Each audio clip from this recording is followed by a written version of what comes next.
meron naman tayong full protection dyan. Ang Okay. ano pa rin, yung access natin sa public, Opo, opo. yun pa rin dapat ang masusunod natin. Yun yan, sir. Yun pa rin natin. So ito ang North-South Commuter Railway. Ito ang kasulukuyang itinatayo dito sa Santa Rosa, Laguna na ang dulo ay hanggang Calamba lamang. Sa pagkakaalam ko ha, gagamit ito ng kuryente at mabilis na commuter trains. So ito daw ay iba sa PNR South Long Haul or yung Bicol Express. Hiwalay na proyekto daw yon. Bale ito ay hanggang Calamba lamang. Tapos yung PNR, yun yung pa Bicol Express.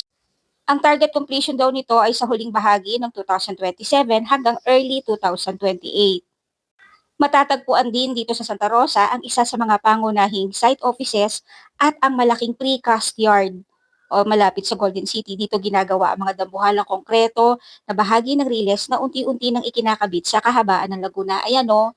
So ayan, precast yard pala yan at dito rin ginagawa. So ganun pala yun, ano? Talagang inilalagay na lang. Napaisip nga ako na paano ba ito ginagawa? Paano ito sinesimentohan? So ganun pala yun. Precast yard na.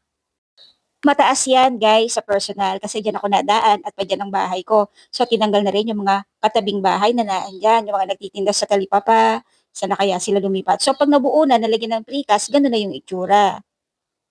So, ayun na nga, giniba na yung mga lumang istasyon para palitan itong modernong elevated station. Ibig sabihin, ang mga tren ay dadaan na sa itaas, viaduct, at hindi nakapantay na kalsada para iwas trapiko at aksidente. Again, ito ang North-South Commuter Railway, isang 147 kilometer na modernong railway system na magdurugtong sa Clark, Pampanga at Calamba, Laguna.